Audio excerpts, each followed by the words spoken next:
অবশেষে ডাকসু নির্বাচনের তারিখ ঘোষণা, ভোট গ্রহণ 11ই মার্চ।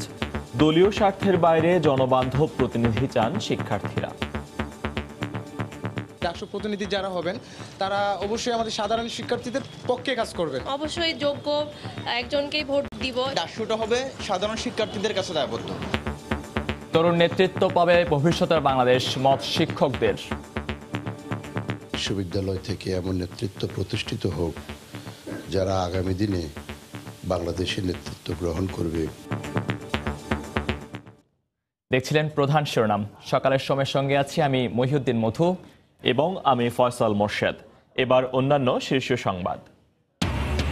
ঢাকা উত্তর সিটি কর্পোরেশন উপনির্বাচনে ইভিএম ব্যবহারের পরামর্শ বিশেষজ্ঞদের।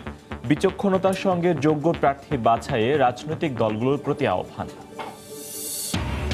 তাবলিগ জামায়াতের বিবদমান দুপক্ষের সমঝোতা, ফেব্রুয়ারিতে একই সঙ্গে বিশ্ব ইজতেমা জানালেন স্বরাষ্ট্রমন্ত্রী। আর কোনো বিভাজন নেই বললেন দুপক্ষের সমন্বয়ক। চলতি বছরই শেষ হচ্ছে গাজীপুরের বঙ্গবন্ধু হাইটেক সিটির অবকাঠামোগত উন্নয়ন কাজ।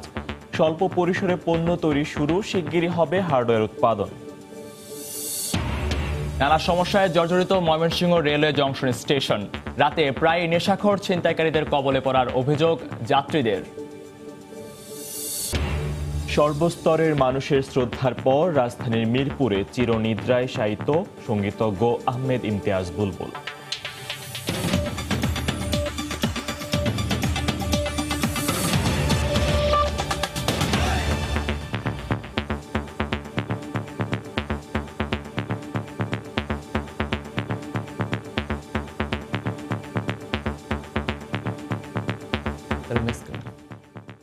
অবশেষে ঘোষিত হলো ঢাকা বিশ্ববিদ্যালয় কেন্দ্রীয় ছাত্র সংসদ নির্বাচনের তারিখ। 28 বছর পর 11 মার্চ হতে যাচ্ছে ডাকসু নির্বাচনের ভোট গ্রহণ। একে সাধুবাদ জানিয়ে সাধারণ শিক্ষার্থীরা বলছেন, দল নয় তাদের স্বার্থ রক্ষায় কাজ করবে এমন নেতৃত্ব চান তারা। ভবিষ্যৎ বাংলাদেশের নেতৃত্বে আসবে এই নির্বাচন থেকে, এমনটাই মত শিক্ষকদের। অবশেষে অনুষ্ঠিত হতে যাচ্ছে ঢাকা বিশ্ববিদ্যালয়ের ছাত্র সংসদের নির্বাচন। ঢাকা বিশ্ববিদ্যালয়ের তরফ থেকে বুধবার পাঠানো এক প্রেস বিজ্ঞপ্তিতে বলা হয়, নির্বাচনের গঠনতন্ত্রের 8-এর ই ধারা অনুযায়ী ডাকসুর সভাপতি হিসেবে উপাচার্য 11ই মার্চ নির্বাচনের তারিখ নির্ধারণ করেন। ডাকসু নির্বাচন চেয়ে রিট আবেদনের পর গত বছর 6 মাসের মধ্যে নির্বাচন আয়োজনের নির্দেশনা দেন হাইকোর্ট। তফসিল ঘোষণার পরও নির্বাচন না হওয়ার শঙ্কার ছায়া নেমে এসেছিল শিক্ষার্থীদের মধ্যে। তারিখ ঘোষণার পর এবার আশার আলো দেখছেন তারা। এই অতলায়তন ভাঙার উদ্যোগ বিশ্ববিদ্যালয় প্রশাসন নিয়েছে, সেটিকে আমরা সাধুবাদ জানাই। আশা করি নির্বাচন সুষ্ঠু হবে, ঠিক আছে। দলমত নির্বিশেষে সবাই অংশগ্রহণমূলক প্রক্রিয়ায় নির্বাচনে অংশগ্রহণ করতে পারবে। ডাকসু প্রতিনিধি যারা হবেন তারা অবশ্যই আমাদের সাধারণ শিক্ষার্থীদের পক্ষে কাজ করবেন। এখন ভোট দিতে পারবো, এখন অবশ্যই যোগ্য একজনকেই ভোট দিব। আমরা চাই ডাকসুটা হবে সাধারণ শিক্ষার্থীদের কাছে দায়বদ্ধ। শিক্ষকরা বলছেন, এখান থেকে নির্বাচিত নেতারাই ভবিষ্যৎ বাংলাদেশের নেতৃত্বভার গ্রহণ করবেন। এ লক্ষ্যে বিশ্ববিদ্যালয় প্রশাসন সর্বাত্মক প্রস্তুতি নিচ্ছে বলেও জানান তিনি। বিশ্ববিদ্যালয় থেকে এমন নেতৃত্ব প্রতিষ্ঠিত হোক যারা আগামী দিনে বাংলাদেশের নেতৃত্ব গ্রহণ করবে। বর্তমান সরকারের সকল সহযোগিতা এবং বিশ্ববিদ্যালয়ের প্রশাসনের পরিপূর্ণ আন্তরিকতায়, পাশাপাশি ঢাকা বিশ্ববিদ্যালয়ের ক্রিয়াশীল সকল ছাত্র সংগঠনের সহযোগিতায় এই ডাকসু নির্বাচনকে অনুষ্ঠিত করার জন্য বিশ্ববিদ্যালয় কর্তৃপক্ষ ইতিমধ্যে সমস্ত পদক্ষেপ গ্রহণ করেছে। ঘোষিত তারিখ অনুযায়ী 11 মার্চ সকাল 8টা থেকে দুপুর 2টা পর্যন্ত ডাকসু ও হল সংসদ নির্বাচনে ভোট গ্রহণ অনুষ্ঠিত হবে। জুনায়েদ আল হাবিব, সময় সংবাদ, ঢাকা। ঢাকা উত্তর সিটি কর্পোরেশনের উপনির্বাচন ইভিএম এর মাধ্যমে করার পরামর্শ বিশেষজ্ঞদের। সেটা সম্ভব না হলে ভোটের দিন কেন্দ্রে কেন্দ্রে ব্যালট পেপার পাঠানোর পক্ষে মত তাদের। তারা বলছেন, এতে নির্বাচনের গ্রহণযোগ্যতা বাড়বে। মাত্র 1 বছরের জন্য এই পদের নির্বাচনে যোগ্য প্রার্থী বাছাইয়েও রাজনৈতিক দলগুলোর বিচক্ষণতার উপর গুরুত্ব দিচ্ছেন তারা। রাশেদ লিমনের রিপোর্ট। জাতীয় নির্বাচনের ডামাডোল শেষ হতে না হতেই ঢাকা উত্তরের উপনির্বাচনের তফসিল দিল নির্বাচন কমিশন। একাদশ জাতীয় সংসদ নির্বাচনের পর থেকেই এর গ্রহণযোগ্যতা নিয়ে ঢালাও অভিযোগ বিএনপি কিংবা ঐক্যফ্রন্টের। বিজয়ী মহাজোট বলছে, কোনো দেশেই শতভাগ সুষ্ঠু নির্বাচনের নজির নেই। এমন বাস্তবতায় নির্বাচনকে আরও গ্রহণযোগ্য করতে বেশ কিছু পরামর্শ দিচ্ছেন বিশেষজ্ঞরা। আগের নির্বাচনের সূত্র ধরে ওই নির্বাচনের জোয়ারের মধ্যে এই নির্বাচনগুলো কীরকম হবে সেটা বলা খুব মুশকিল। আমরা আশা করি নির্বাচন কমিশন সর্বাত্মক চেষ্টা করবেন সুষ্ঠুভাবে এই নির্বাচনটা সম্পন্ন হোক। যদি পেপার ইউজ হয়, ব্যালট পেপার সকালে কেন্দ্রে পাঠানো হোক, প্রয়োজনে 9টা 5টা হতে পারে। আমি মনে করি 100% ইভিএম এখানে ব্যবহার করতে পারে যদি ইলেকশন কমিশন চায়। সেই ক্ষেত্রে নিজেদের অবজারভার দিতে হবে। প্রয়োজনে আরপিও মোতাবেক তাদেরকে ম্যাজিস্ট্রেসি পাওয়ারও দেওয়া যেতে পারে। আর ভোটারদের ভরসা আদায় করতে প্রতীকের এই নির্বাচনে প্রার্থী বাছাই সতর্ক থাকতে রাজনৈতিক দলগুলোর প্রতি আহ্বান তাদের। এখানে প্রয়োজন হচ্ছে এনার্জেটিক, ইনোভেটিভ, সেই সাথে যে কাজ চলছিল সেগুলোর ধারাবাহিকতা। দক্ষ, নিবেদিত প্রাণ, সৎ মেয়র যদি নির্বাচিত হয় নগরের পরিবর্তনে অনেক কাজ করতে পারে। এদিকে দীর্ঘ বিরতির পর নগরপিতার নির্বাচন নিয়ে আগ্রহের কমতি নেই ভোটারদের মাঝেও। তারা চায় সবার অংশগ্রহণে একটি সুষ্ঠু নির্বাচন। আমাদের তাদের কাছে কাম্য হচ্ছে যে পরিচ্ছন্ন নগরী, যানজট মুক্ত নগরী। ঢাকা শহর থেকে সন্ত্রাসী নির্মূল করতে হবে। আমরা যারা আছি, আমরা যাতে নিশ্চিন্তে চলাফেরা করতে পারি। সুষ্ঠু, অবাধ এবং অংশগ্রহণমূলক সকল অংশগ্রহণমূলক নির্বাচন হবে। ঢাকা উত্তরের প্রথম মেয়র আনিসুল হকের মৃত্যুতে শূন্য হয় সিটি কর্পোরেশনের মেয়র পদ। যদিও খুব বেশি সময় হাতে থাকবে না 28 ফেব্রুয়ারির এই উপনির্বাচনে নির্বাচিত মেয়রের হাতে, তারপরও সাধারণ মানুষের প্রত্যাশা স্বল্প সময়ে তাদের সমস্যাগুলো দ্রুত চিহ্নিত করে তা অগ্রাধিকার ভিত্তিতে সমাধান করতে পারবে এমন একজনকেই নগরপিতা হিসেবে বেছে নেবেন তারা। রাশেদ লিমন, সময় সংবাদ, ঢাকা। তাবলিগ জামাতের বিবদমান দুপক্ষের সমঝোতায় ফেব্রুয়ারিতেই অনুষ্ঠিত হতে যাচ্ছে বিশ্ব ইজতেমা। তবে মাওলানা সাদ কান্ধলভি অংশ নিচ্ছেন না বলে জানিয়েছেন স্বরাষ্ট্রমন্ত্রী। গতকাল তাবলিগ জামাতের দুপক্ষের বিশিষ্ট আলেমদের সঙ্গে দীর্ঘ বৈঠক শেষে তিনি একথা জানান। এদিকে দুপক্ষের সমন্বয়ক জানিয়েছেন তাবলিগ জামাতে আর কোনো বিভাজন নেই।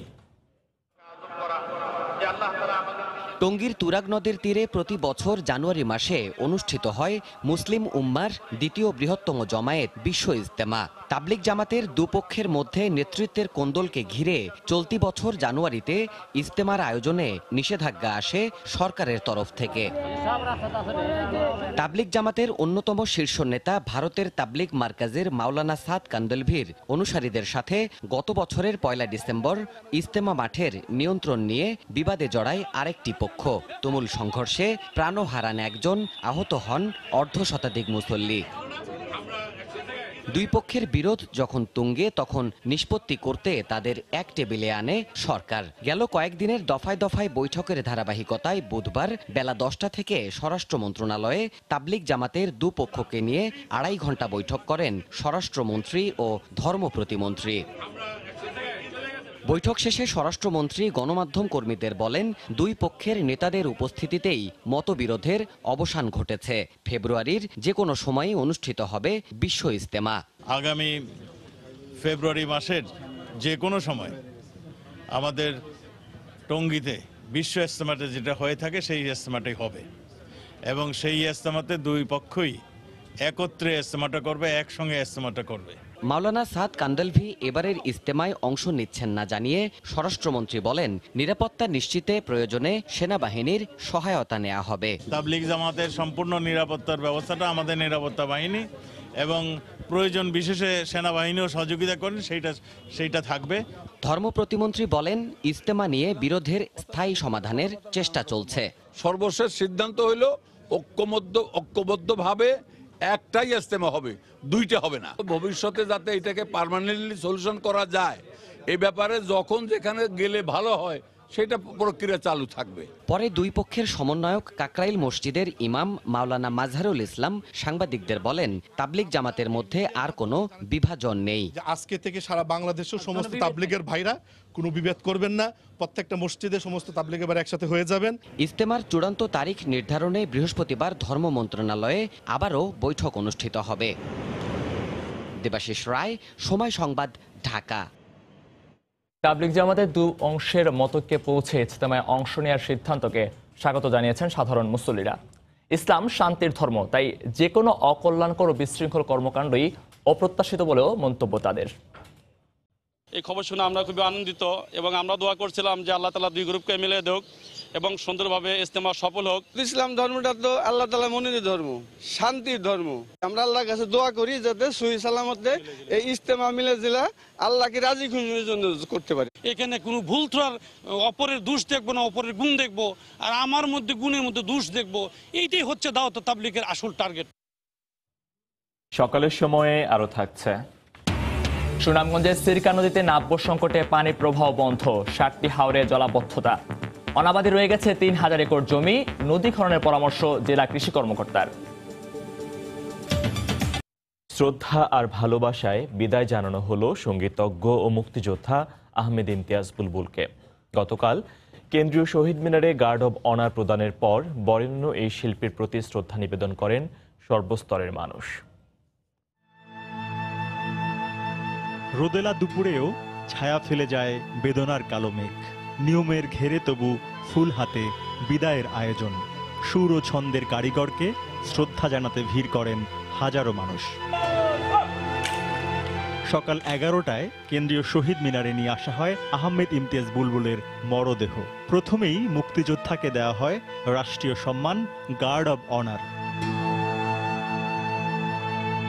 এরপর শ্রদ্ধা নিবেদন করেন বিভিন্ন রাজনৈতিক সামাজিক সংগঠনের নেতাকর্মীরা সহ সাধারণ মানুষ।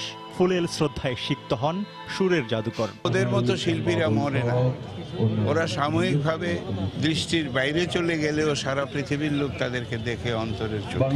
অনেক হুমকি, অনেক তাকে প্রাণনাশের চেষ্টার মধ্যেও উনি তার মুক্তিযুদ্ধের পক্ষে অবিচল আস্থা এবং বিশ্বাস থেকেই এই স্বাধীনতা বিরুদ্ধে অবস্থান নিয়েছিলেন। তার সুরের মধ্য দিয়ে যুগ যুগ ধরে তিনি বেঁচে থাকবেন।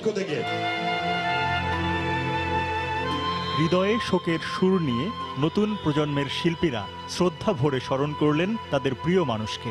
কিছুদিন আগে কলকাতা যে ঘুরে আসলো বলছে যে মা কলকাতা যাচ্ছি, কিন্তু এত রাগ অভিমান কবে হলো যে না বলেই চলে গেল। তার দেশপ্রেম থেকে আমাদের আসলে অনেক কিছু শেখার আছে। গানগুলো শুনলে বোঝা যায়, চোখের সামনে সবকিছু ভেসে ওঠে।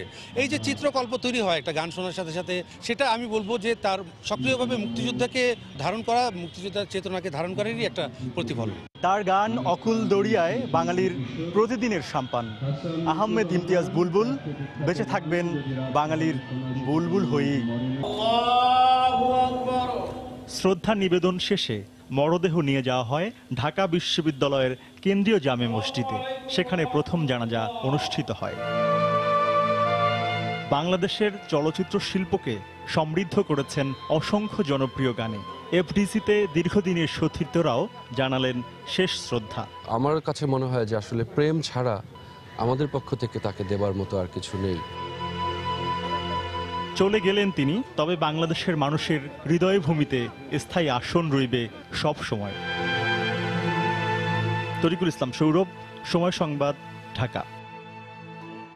এদিকে রাজধানীর মিরপুর শহীদ বুদ্ধিজীবী কবরস্থানে সঙ্গীতজ্ঞ মুক্তিযোদ্ধা আহমেদ ইমতিয়াজ বুলবুলের দাফন সম্পন্ন হয়েছে। গতকাল সন্ধ্যায় দাফনের সময় উপস্থিত ছিলেন পরিবারের সদস্য সহ সংস্কৃতি ও সঙ্গীত জগতের বিশিষ্ট ব্যক্তিত্বরা।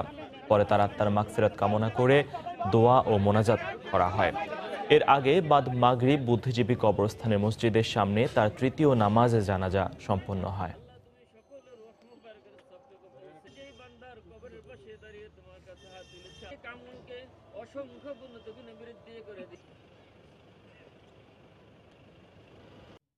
বসানো হলো পদ্মা সেতুর ষষ্ঠ স্প্যান। গতকাল নদীর জাজিরা প্রান্তের 36 ও 37 নম্বর পিলারে বসানো হয় স্প্যান। এতে দৃশ্যমান হলো 900 মিটার সেতু। নতুন স্প্যান বসানোর উচ্ছ্বাসিত সেতুর দুই পারের মানুষ। প্রকল্প পরিচালক বলছেন, এখন বাড়তি জনবল ও যন্ত্রপাতি দিয়ে বাড়ানো হবে কাজের গতি। প্রকল্প এলাকা থেকে সাইফুল ইসলামের ছবিতে এহসান জুয়েলের রিপোর্ট। সকালের ঘন কুয়াশা তখনও কাটেনি, তবু কর্মচাঞ্চল্য পদ্মা নদীর বুক জুড়ে।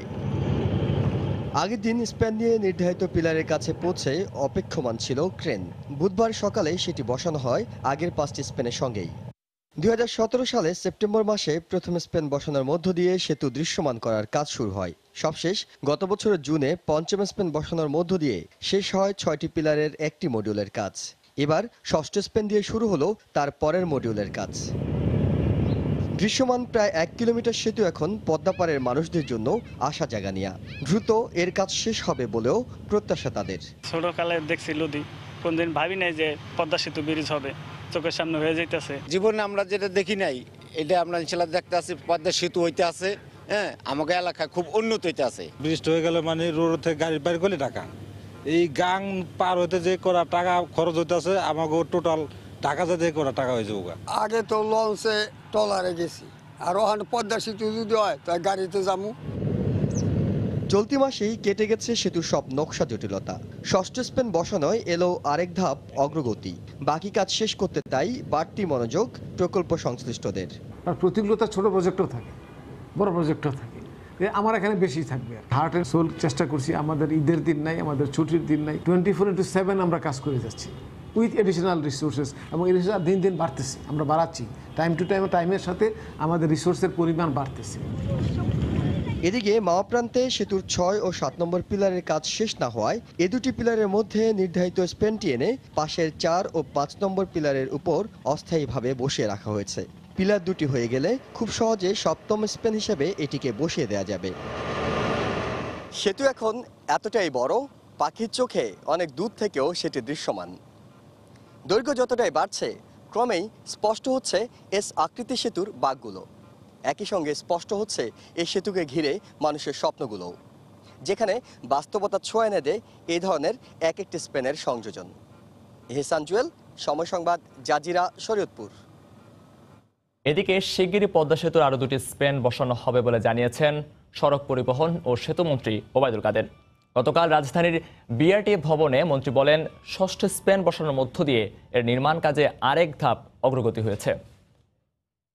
স্পেন বসার মধ্য দিয়ে পদ্মা সেতু নির্মাণ কাজের আরেকটু অগ্রগতি দৃশ্যমান হয়েছে। খুব শিগগিরই আরও 2-3টি স্পেন বসার সম্ভাবনা আছে। বিআরটিএতে এসে মানুষ যেন হয়রানির শিকার না হয়, ভেতরে যদি যোগসাজশ না থাকে তাহলে বাইরে থেকে দালালরা এসে এখানে কি করে উপদ্রব করে, এবং এই দালালের দৌরাত্ম্য বন্ধ করতে হবে। সকালের সময়ে আরো থাকছে। যুক্তরাষ্ট্রের ফ্লোরিডা একটি ব্যাংকে বন্দুকধারীর গুলিতে নিহত 5, হামলাকারী আটক, জানা যায়নি হামলার উদ্দেশ্য। দীর্ঘ 2 দশকের অপেক্ষার পালা শেষ। চলতি বছরে শেষ হচ্ছে গাজীপুরের বঙ্গবন্ধু হাইটেক সিটির অবকাঠামোগত উন্নয়নের কাজ। বাংলাদেশ হাইটেক পার্ক কর্তৃপক্ষ বলছে, বর্তমানে স্বল্প পরিসরে আইওটি পণ্য তৈরি করছে কয়েকটি প্রতিষ্ঠান। শিগগিরই শুরু হবে ল্যাপটপ ও হার্ডওয়্যার পণ্য উৎপাদন। তথ্য প্রযুক্তি প্রতিমন্ত্রীর আশা, 2030 সালের মধ্যেই সফটওয়্যার সহ বিশ্বমানের সব প্রযুক্তি পণ্য তৈরি হবে এই পার্কে। শুভ খানের রিপোর্ট। বাংলাদেশকে তথ্য প্রযুক্তির বৈশ্বিক গন্তব্য হিসেবে তুলে ধরতে 1999 সালে হাইটেক পার্ক স্থাপনের সিদ্ধান্ত নেওয়া হয়, কিন্তু রাজনৈতিক পট পরিবর্তন ও আমলাতান্ত্রিক জটিলতায় পেরিয়ে যায় অনেকটা সময়। অবশেষে 2008 সালে ক্ষমতাসীন আওয়ামী লীগ সরকারের প্রথম মেয়াদে হাইটেক পার্ক নির্মাণ কাজে গতি আসে। বর্তমানে কালিয়াকৈরে 5টি ব্লকে 355 একর জমির ওপর গড়ে উঠছে বঙ্গবন্ধু হাইটেক সিটি। দ্রুত গতিতে এগিয়ে চলছে বিশ্বের 8ম বৃহত্তম ডাটা সেন্টারের নির্মাণ কাজ। সার্বক্ষণিক বিদ্যুৎ সুবিধা দিতে স্থাপন করা হয়েছে 33,000 ভোল্টেজ ক্ষমতা সম্পন্ন সাবস্টেশন। নির্মিত হয়েছে বিশেষ রেল স্টেশন। এগিয়ে চলছে বেসরকারি প্রতিষ্ঠানের অবকাঠামো নির্মাণ কাজ। প্লট বরাদ্দ দেওয়া হচ্ছে উদ্যোক্তাদের। 3.5 একর একটা প্লট আমরা আপাতত নিয়েছি। আলটিমেট টার্গেট হবে 5 থেকে 7 লক্ষ মোবাইল ফোন আমরা মাসে অ্যাসেম্বলি করতে পারবো। ডিজিটাল অ্যাডভার্টাইজমেন্ট আমাদের আছে, সেটা এখানে নিয়ে আসার প্ল্যান আছে। ই কমার্স, তারপর আমাদের বিভিন্ন প্ল্যাটফর্ম ডেভেলপমেন্ট হচ্ছে। গ্রুপ লেভেলে অনেকগুলো সার্ভিস কিন্তু আমরা এখানে নিয়ে আসার চিন্তা ভাবনা করছি। বর্তমানে 18টি দেশি বিদেশি প্রতিষ্ঠান হাইটেক পার্কে বিনিয়োগ করেছে বলে জানিয়েছেন তথ্য ও যোগাযোগ প্রযুক্তি প্রতিমন্ত্রী। 19-এর মধ্যে আমাদের সরকারের পার্ক কাজগুলো শেষ হয়ে যাবে, আর 30-এর মধ্যে আমাদের এই পার্ক যখন পূর্ণাঙ্গ রূপে ফাংশনাল হবে। হাইটেক পার্কে বিনিয়োগে উদ্যোক্তাদের জন্য রয়েছে প্রণোদনা ও কর সুবিধা। নানা চড়াই উতরাই পেরিয়ে অবশেষে আলোর মুখ দেখছে বঙ্গবন্ধু হাইটেক সিটি। বর্তমানে এই পার্কে উৎপাদিত আইওটি পণ্য রপ্তানি হচ্ছে সৌদি আরব সহ বিশ্বের কয়েকটি দেশে। সরকার আশা করছে 2030 সাল নাগাদ বঙ্গবন্ধু হাইটেক সিটিতে প্রায় $500 মিলিয়ন বিনিয়োগ হবে। এতে কর্মসংস্থান হবে 1 লাখ তরুণ তরুণীর। শুভ খান, সময় সংবাদ, কালিয়াকৈর, গাজীপুর। নিরাপত্তা, অপেক্ষমান যাত্রীদের বসার স্থানের স্বল্পতা, পরিচ্ছন্নতার অভাব সহ নানা সমস্যায় জর্জরিত ময়মনসিংহ রেলওয়ে জংশন স্টেশন। সীমানা প্রাচীর না থাকায় একেবারে অরক্ষিত প্রায় 120 বছরের পুরানো এই রেল স্টেশনটি। রাতের বেলা প্রায় নেশাখোর ছিনতাইকারীদের কবলে পড়েন যাত্রীরা। এ অবস্থায় রেল স্টেশন ও রেল লাইন সরিয়ে শহরের বাইরে নিয়ে আধুনিক অবকাঠামো সুবিধা সহ নতুন রেল স্টেশন নির্মাণের দাবি জেলা নাগরিক আন্দোলনের। স্টেশন সুপারিনটেন্ডেন্ট জানান, রেল স্টেশনটি অত্যাধুনিকভাবে নির্মাণের উদ্যোগ নেওয়া হয়েছে। সাইম আকন্দের তোলা ছবি নিয়ে হারুন রশিদের রিপোর্ট। ময়মনসিংহ রেল স্টেশনের 3টি প্ল্যাটফর্মের 1 নম্বর ও 2 নম্বরটি কিছুটা পরিষ্কার পরিচ্ছন্ন থাকলেও 3 নম্বর প্ল্যাটফর্মের বেহাল দশা। পুরো প্ল্যাটফর্মের এক পাশ পরিণত হয়েছে গণশৌচাগার আর ময়লা আবর্জনার ভাগাড়ে। অপেক্ষমান যাত্রীদের বসার স্থান একেবারে অপ্রতুল। নামে মাত্র প্রথম ও দ্বিতীয় শ্রেণীর বিশ্রামাগার থাকলেও বেশিরভাগ সময়ই বন্ধ থাকে। সীমানা প্রাচীর না থাকায় একেবারে অরক্ষিত এই রেল স্টেশনে রাতের বেলা প্রায়ই নেশাখোর ছিনতাইকারীর কবলে পড়েন যাত্রীরা। বছরের পর বছর পড়ে থাকা পরিত্যক্ত বগিগুলো অসামাজিক কার্যকলাপের আখড়ায় পরিণত হয়েছে। যাত্রীদের অভিযোগ, এ নিয়ে কোনো মাথা ব্যথা নেই রেলওয়ে কর্তৃপক্ষের। পরিবেশটা খুব খারাপ, যে নোংরা আবর্জনা এবং দেখা যাচ্ছে প্রতিটা প্ল্যাটফর্মে পরিচ্ছন্নতা নাই। দিনের বেলাও চলা খুব মুশকিল হয়।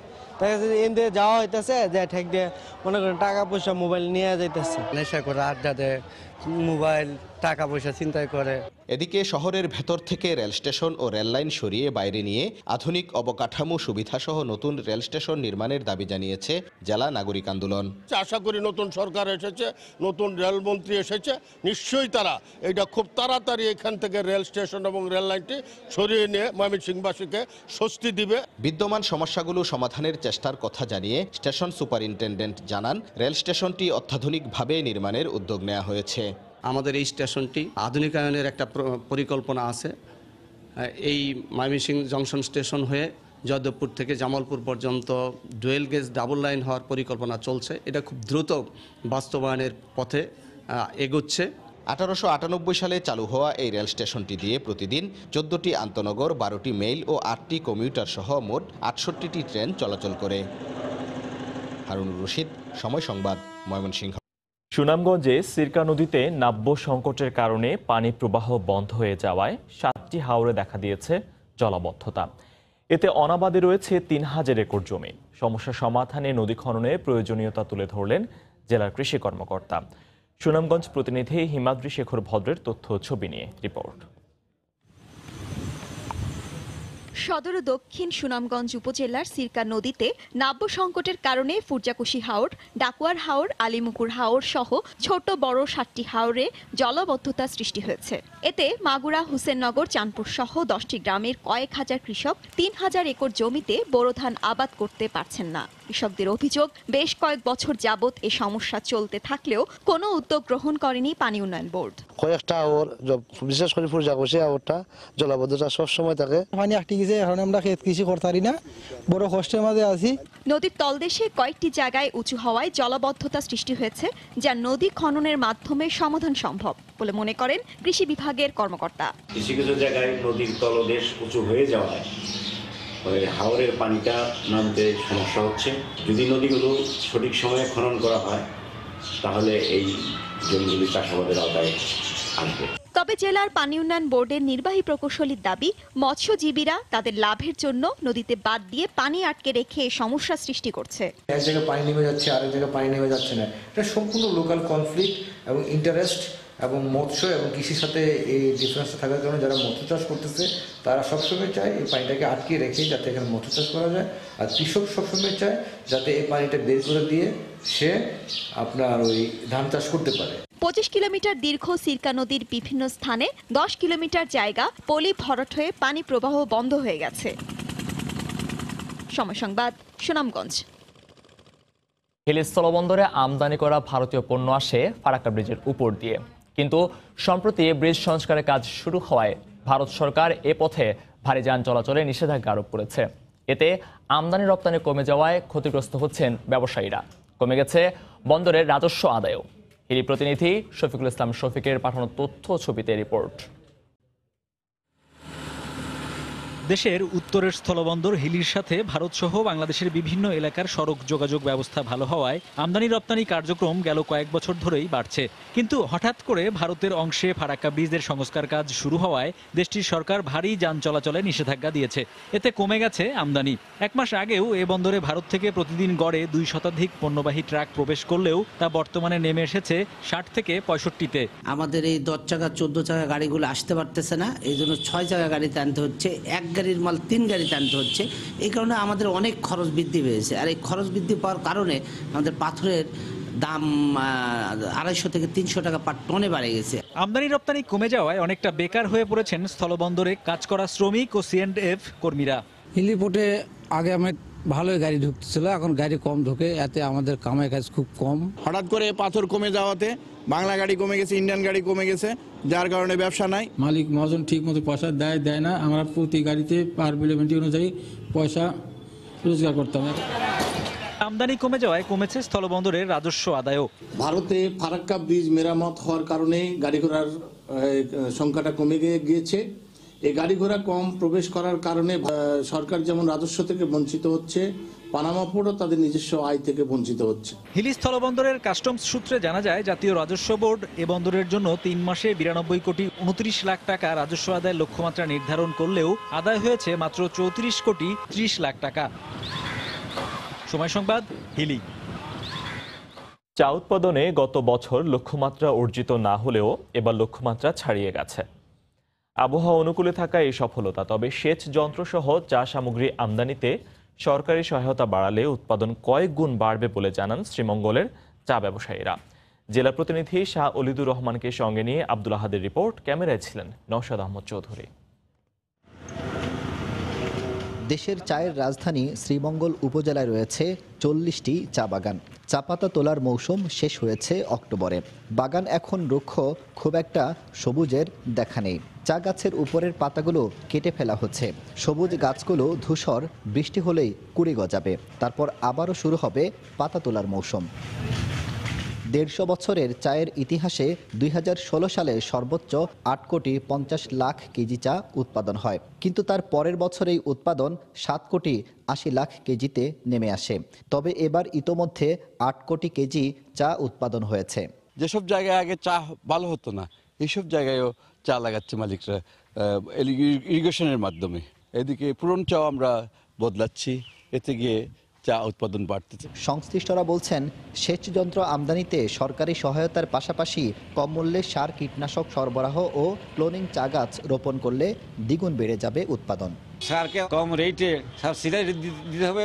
রেশন আমরা কিনছি গভর্নমেন্ট থেকে, গভর্নমেন্টের রেটে, আর দিচ্ছি আমরা ফ্রি। বুঝুন কত কোটি কোটি টাকা আমাদেরকে দিতে হচ্ছে সবাইকে ফ্রি।